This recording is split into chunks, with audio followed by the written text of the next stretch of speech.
Hello and welcome along to episode 3 of the 2023 Matchbook Cheltenham previews. I'm your host Daniel Hussey and delighted to welcome once again Matt Tombs, Cheltenham Trends expert, and Matchbook's Micheál Deasy. Deasy, we'll go straight to you first. What we're going to do for those that haven't listened to the show before, the guys between Matt and Deasy, if they have a strong fancy in a race, will tend to cover that race. So you're basically listening to decent prices and decent tips. So Micheál Deasy, talk to us a little bit about the Ballymore in terms of your record. You're going through the list of winners there, and more importantly, the list of beaten horses and second place horses over the last few years. So go down memory lane for us. Yeah, we hope they're decent tips. We should put a little asterisk there. The time will tell on that one. I love the Ballymore. I think the Ballymore, you approach it with a bit less nerves because you've day one out the way. It's the start of day two, and you have a bit more knowledge about what's going on. And my love affair with it started with the new one in 2013. It was the first real big kind of long way out anti-post bet that I landed at Cheltenham. And I followed him over a cliff then for the next 3 years. Not even over a cliff, he was a good horse. And you look back at it there's some like the Faheen, York Hill, Sam Crow and Valen, Sir Gerhard there recently. There's a lot of good horses running this. It's a cracking race. Yeah. And you reminded me of Neon Wolf, who was beaten in 2017, meaning I was 0-8 going into my bite race, and then my bite decides to head to the Guinness Village in the RSA at the time. So I was thinking this week couldn't go any worse. And of course he gets up, the week turns, Matt. And just on the Ballymore, it is more of a champion hurdle sort of type than the Supreme, which is still an amazing stat, but I guess it's based on how it's run. And obviously the most notable example is 2014 when Faheen won the Ballymore and then went on to win the champion hurdle the following year. Absolutely, and Hardy Eustace, dual champion hurdle winner, Istabrack, triple champion hurdle winner. And the reason I think for that is the Ballymore is very much a test of speed. They start in the middle of the course. There isn't the adrenaline that there is on the Tuesday in the jockey's arms when they start downhill in the Supreme. So in the Supreme, they tend to go very quickly. It becomes an end-to-end gallop. In the Ballymore, there's a big sweeping bend before they get out in the racecourse proper. A flight of hurdles comes up quite quickly after the bend. And they tend to start steadily and don't get racing until quite late on. So you need a horse that settles. It's a little bit forgiving of novice jumping, but what it really does is rewards a turn of foot. And therefore the real stayers, some of the great stayers in the modern age, like Denman and English Dreamer, have got beaten for this by inferior horses just getting done for toe. And that's one of the reasons that fast horses then go on and win the champion hurdle.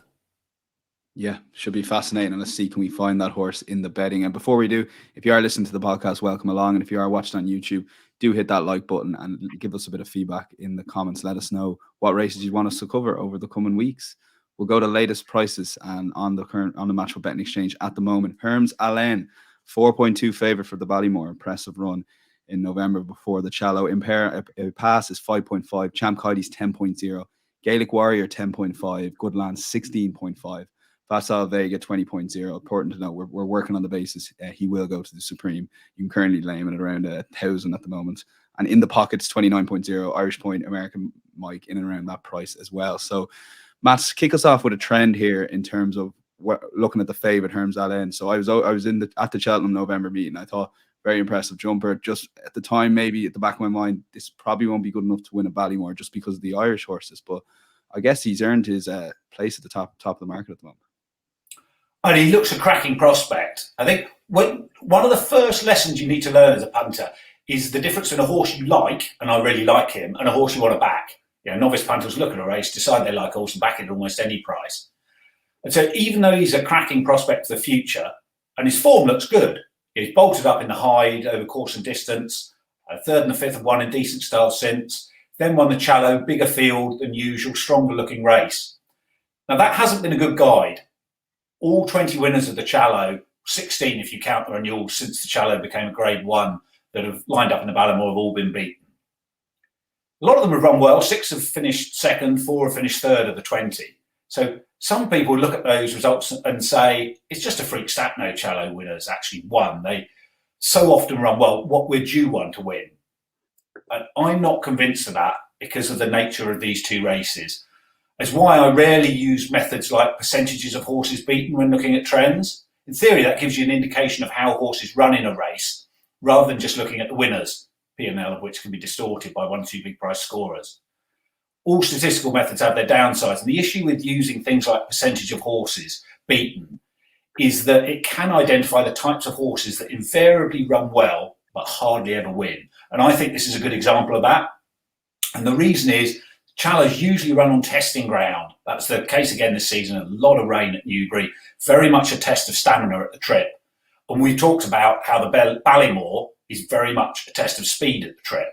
So Challow winners, generally classy, not quick enough for the Ballymore, run well without winning. And that leads into the first half of another trend. Punters look at the 2 mile 5 race, a stiff track at Cheltenham, mistakenly think it's all about stamina. And so the Grade 1 form at longer trips tends to be overbet. In the last 25 renewals, Grade 1 hurdle winners at 2 mile 4 or further are 3 from 23. You'd have lost 2/3 of your betting bank backing them blind. And Hermes Allen's not just that type, but he's also trained by Paul Nicholls, who's a master at bringing his chasing types on gradually, not overfacing or hard training them early on, why they keep improving, often say sweet into the veteran stage. Think about Brave Man's Game, solid, never threatening 12 lengths third in this a couple of years ago. It was only when Paul got serious with him for the King George we saw the finished article. And the vibes are that Paul sees Hermes Allen as a similar longer term project. After he won at Stratford on his hurdling debut, he said he's green, he's babyish, time never does these good horses any harm. Maybe Hermes Allen's so good he can win anyway, but you rarely get that type winning this. Simonsig's the only one in recent years. And Paul's never won this. He's had 9 runners, and as well as Brave Man's Game's third, Rock on Ruby and Denman were both second. When you consider they won a champion hurdle and a Gold Cup between them, but couldn't win this, it suggests Paul doesn't hard train his runners for this race. So excellent prospect though he is, I think Hermes Allen is a favourite to take on. And yeah, before we get into selection, Matt, these over to you in terms of Hermes Allen. How impressive have you been, and do you kind of agree with some of the stuff that Matt said there? Yeah, like he was visually very impressive, but again, I think he's a bit short, and I can see this being an extremely competitive renewal. I think a lot of them are going to skip the Supreme and go here, so he's going to be up against a lot of good Irish novice hurdlers in this, and I think he'll have his work cut out. I'd agree that he's definitely one to take on.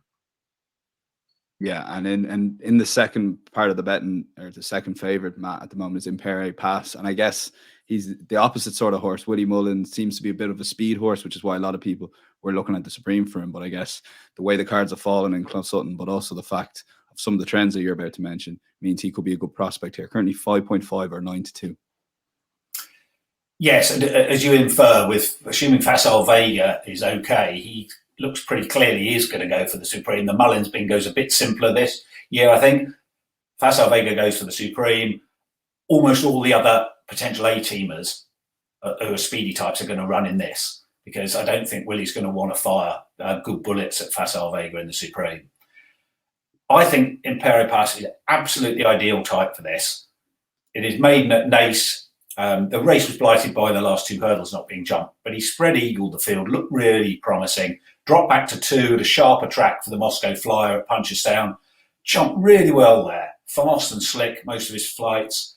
Won unchallenged under hands and heels from 6.5 lengths from 131 rated horse, the Model Kingdom, who's receiving £7.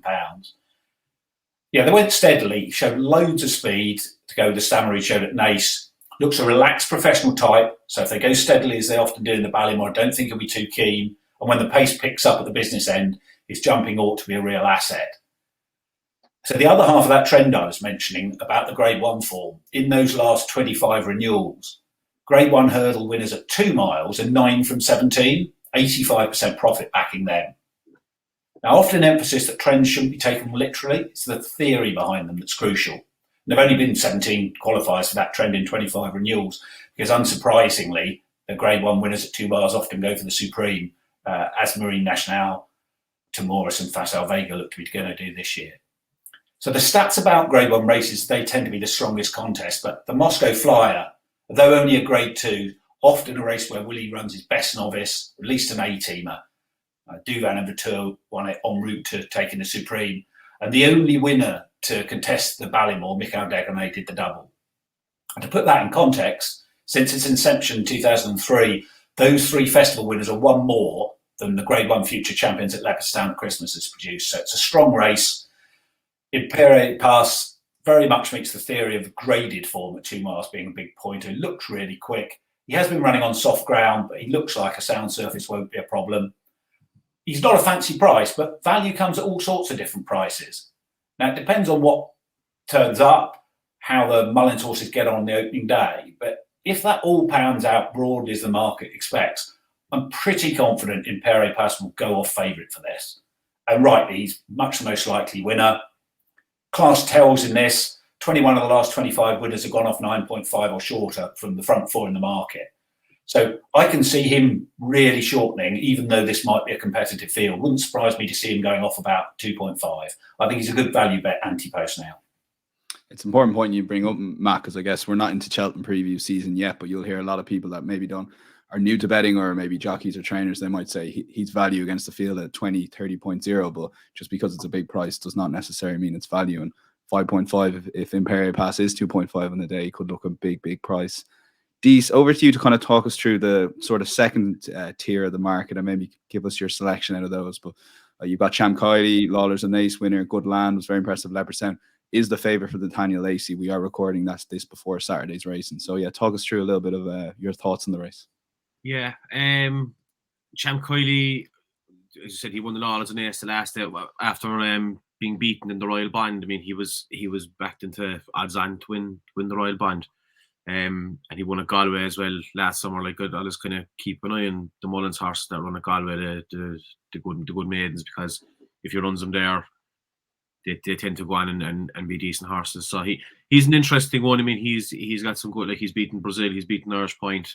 His only bad one was in Fairy House. I think he probably learned a lot that day, and he was good the last day. I thought he'd be a bit short now. Gaelic Warrior couldn't be backing him in anti-post and anything unless you're getting on or no bet, because he could turn up in any race really at this stage, and there's too much questions about him, I suppose. For all that, he's a very good horse. Good Land, you mentioned this before, like, this is his only entry at Cheltenham, so that could be a tip in itself. I mean, he's I don't know what price you gave for him there now, but he's probably a double figure price. 16.5. Yeah, and he was impressive enough the last day. The one I like then is In the Pocket, Henry de Bromhead's horse for JP McManus. He started off his season at Wexford there in October, won very easily. He was backed in the day. He beat there's a few good horses there behind, like Joyo Machan. But his second run then was at Naas there just before Christmas. He ran in a novice hurdle over 2 mile 4 against 3-Card Bragg and Absolute Notions, 2 Gordon Elliott horses. And on the day, he was favourite in the morning, but he drifted quite a bit. I think he probably started off about 2.75. He drifted out to 3.5 at one stage. I think the money came for Absolute Notions and 3-Card Bragg. He went off kind of joint second favourite, but he was very, very stylish during the race. I thought he was. He won by neck, beating 3-Card Bragg, but I mean, coming into the home straight, I thought he just travelled all over him. He showed a nice little turn of foot to go away from them. I think he won by a neck, but I think I think he was a handy enough winner. Frank Berry kind of said, he's a bit of class about him after the race, so it was something that went into the notebook. He is entered over 2 miles to the Dublin Racing Festival. He'll be taking on the likes of Facile Vega and High Definition in them. I think he's about 5th in the betting there. That doesn't bother me. He's a massive price for the Supreme. He's 29.0 for this. I think he's about 66 or 70 for the Supreme. So I think this is probably where he'll go. And I can see him going off considerably shorter than this. I can see he's 29.0. You want something as I said, this is going to be very competitive. So this far out, I would like to take something at that kind of price in the hope that he'll half in price, and on the day then probably have a good bet off him, win in place. I think he could be really nice. There's just been good vibes about him all the way through the season. Yeah, In the Pocket currently around the 29.0 mark, and it does seem that they're potentially thinking the Ballymore based on the exchange prices. So before I bring Matt back in with a last trend, I'm going to put up High Definition at 42.0. Despite the fact I've said don't be putting up mad horses at mad prices, it doesn't mean it's value. But I do think I have taught myself around into thinking this horse is a touch of value, around 42.0 for this race. Now, I'm basing it on the fact that I think he will run very well against Facile Vegas on Sunday in the 2 mile novice hurdle. And if he does, I'll be over 2 miles. But as Matt has kind of touched on, The Ballymore is more of a speed test than the Supreme, A, and B, he won't have to come up against Facile Vega. Deasy's already touched on that. We reckon the Ballymore will be a very competitive race, but it means there'll be a lot of horses rerouted here. And I think I found one in high definition. His current price by 42.0. He's obviously a well-known horse in the flat. He's been called a few names by certain friends of the Matchbook Horse Racing podcast for his flat form. But in his Leopardstown maiden hurdle, I thought he was very impressive. And the Christmas festivals, those Leopardstown maiden hurdles do tend to work out very well. So I was very impressed with it, how well he jumped, how well he kind of grew into the race. He was very green at times, and he had to make a lot of the running, which wouldn't have been ideal for him. So I'll be interested if he improve going into the Leopardstown against Facile Vega. But also, I do think the form has worked out very well. Jatara was a close second Astro Diamond over the weekend. Mullins can't think a lot of the favourite that high definition beat as well. So if you're he's shorter price for the Supreme, which shows that they are leaning, I guess, towards the Supreme. But if you just kind of play the cards and play how the weekend's going to go, if he runs very well to Facile Vega, they won't fancy taking him on in Cheltenham. And of course, I'll probably suit Facile Vega and a gallop even more. So, and a small field too. So I do think around 42.0 high definition for Joseph O'Brien. I think they will reroute him to Ballymore. And if they do, he'll go off, I think, a 14, 15, 16.0 shot on the day. So I think it's well worth taking the 42.0 now before Saturday's racing at Leopardstown, and Sunday's racing at Leopardstown. So yeah, there's in the pocket put up a 29.0, myself with high definition going for the home run at 42.0, Matt with a solid pick at Imperial Pass. And Matt, for what it's worth, if I was putting one up at the top of the market, I would be leaning towards Imperial Pass. But go through the trend for punters now, looking at what sort of horse wins the Ballymore outside of all the trends we talked about, but maybe price-wise. I was interested in this one. The 21 of the last 25 winners have gone off at a certain price or shorter. Yeah, 9.5 or shorter from the front four in the market. And that was most of that time. You've had 15, 20, even more runners. Obviously, a smaller fields now. But it's a predictable race because they go relatively steadily. And therefore, the class horses have time to get organised. It's not a helter-skelter gallop where a good horse can be amongst horses and get knocked out of their rhythm and therefore not perform. So certainly on the day, you're wanting to look at horses from the front of the market historically. Okay, and yeah, Dees, before, I know Matt has a horse he wants to talk about that we haven't spoken about. Any kind of final points on the Ballymore, any sort of horse that we haven't mentioned, like this Dark Raven that's probably going to the Supreme, American Mike that Matt wants to touch on, and then I think we're pretty much done. Irish Point is probably going Supreme as well, I think, or Alba Barta. There's a good few you could look at, but the one that kind of caught my eye last night was Elaine Hay-Thompson thrown in here. She was a bit of a Cheltenham preview night gamble there last year for the Triumph. I don't think he's been out yet this season. Like he's one, but then Matt had a couple of damning statistics about Triumph hurdle runners, and this I won't name it for Matt. So he was second to Facile Vega over Christmas. He's a big price. Other than that, I'm not really too interested in the rest of them further down. Like if you go down to the market, you see it very quickly gets into three figures. So there's a lot of them in there that are considered no hopers. I'm happy enough with my two in the pocket. I probably will be sticking to the top 5 or 6 or 7 in the market for all that it'll be a competitive race. Yeah, and Matt, again, we were recording this before Nathaniel Lacey, and one horse that has had a small bit of money for him is American Mike, in and around 5 or 6 for that race this weekend. Second to Facile Vega in the champion bumper. If he just ran his maiden hurdle, we'd be talking about maybe a single figure shot, but he was very disappointing in his following run. If they do have excuses and the vibes are good from the Gordon Elliott camp, which they seem to be a couple of weeks ago that they've gotten this horse back, this could be one maybe at a price that on the day, if he does run well and Nathaniel Lacey possibly could win it, 26.0 is the current price for the Ballymore.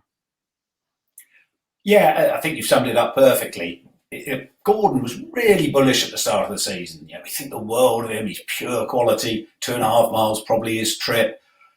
His bumper form before Cheltenham was very good. I wouldn't be taking too much notice of the Cheltenham bumper form. The ground was barely fit for racing. They nearly called it off. But he was still a good second to Facile Vega. As with so many of Gordon's who begin in October, he's over the top and flopping at Punchestown where he scoped dirty. The problem with him is he hasn't jumped well so far on either start. His class got him home at Down Royal. He brushed aside, let's be clear about it. Subsequently run well in a couple of staying graded novices behind Albert Bartlett contenders, Hidden Valley Lake at Cork and Favori de Chandu at Limerick. But in that race you mentioned at Navan, the Monksfield, he and Affordale Fury looked to go too quickly, and American Mike fell in a hole on the run-in, having jumped poorly. So Gordon said he wasn't right afterwards. If he's found a problem, sorted it out, then he's still a possible Grade 1 novice hurdler. So he's a chancy anti-post player. I wouldn't be backing him now, but he is a potential forgotten horse. He's very much one to keep an eye on. He could end up in this or the Albert Bartlett. Yeah, and again, like a lot of these horses are double entered, but the ones we talked about, they seem to be potentially heading Ballymore. So you'll have the horses Supreme Ballymore or the Ballymore Albert Bartlett. But yeah, hopefully we found the winner there. My thanks to Matt Tombs, my thanks to Micheál Deasy. It is a February bank holiday this weekend in Ireland. It isn't in the UK. So what we're basically we're going to be back on Tuesday. So you'll have this in your podcast feed Tuesday morning. We'll have also had an extra day to debrief the Dublin Racing Festival. DC, you seem looking forward to a great weekend of racing in Leopardstown. I am. I'm going to be in Portugal watching it, so I'll be on a beach sipping a beer and watching on my phone. But can't wait, yeah, it's going to be class. Yeah, Matt, you were saying it's a weekend you were able to get before when they split it in two with the Irish Champion Hurdle and the Irish Gold Cup. So this weekend doesn't quite work for you heading over. No, sadly not. Family birthdays in between the 2 weeks how it used to be, but really looking forward to it. It is one of the absolute highlights of the year, this meeting. And with so many of the good horses in Ireland at the moment, sometimes the races here are even more exciting. We were touching on this earlier before we came on about the Irish Arkle. Other than John Mon, all the good horses are in it. And after that, you will probably find one of them is seen as a pretty much a match bet against John Mon for Cheltenham. Whereas here there are 4 or 5. So loads of races to look forward to this weekend. Absolutely. We'll be back for a bumper Dublin Racing Festival preview on Friday morning. So do check that out if you're listening to it before then. Until then, myself, Micheál and Matt, we'll chat to you on Tuesday. Enjoy the weekend's race and enjoy the bank holiday in Ireland. And we'll chat to you then. Bye-bye.